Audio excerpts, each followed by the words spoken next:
வணக்கங்க. இது நேத்து எடுத்தது தாங்க. மத்தியானம் போல மக்காசோளம் எந்த அளவுக்கு வளர்ந்துருக்குன்னு சொல்லிட்டு பார்க்கலான்ட்டு போனோம். தெரிஞ்சவங்க ஒருத்தங்க கேட்டிருந்தாங்க.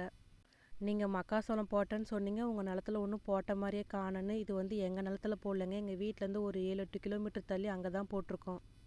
நாங்க ஆல்ரெடி இந்த டைமில் அறுவடை பண்ணலான்னு சொல்லி முடிவு பண்ணி வச்சுருந்தேங்க. இன்னும் ஒரு சில பூட்டெல்லாம் வந்து பால் பதம் வரல. அதாவது மில்கிங் ஸ்டேஜ் அந்த பதம் வரலங்க. நாங்களும் போய் ஒவ்வொரு பூட்டையாக உடச்சி கிள்ளி பார்த்தோங்க.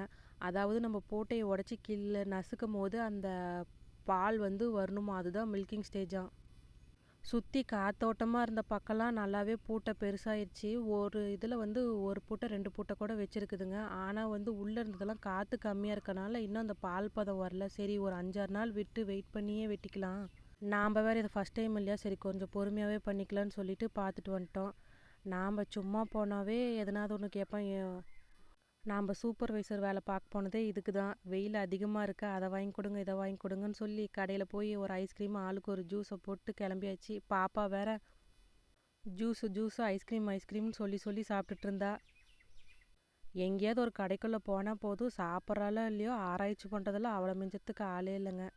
சரிங்க, மறுபடியும் அடுத்த வீடியோவில் பார்க்கலாங்க. பாய்.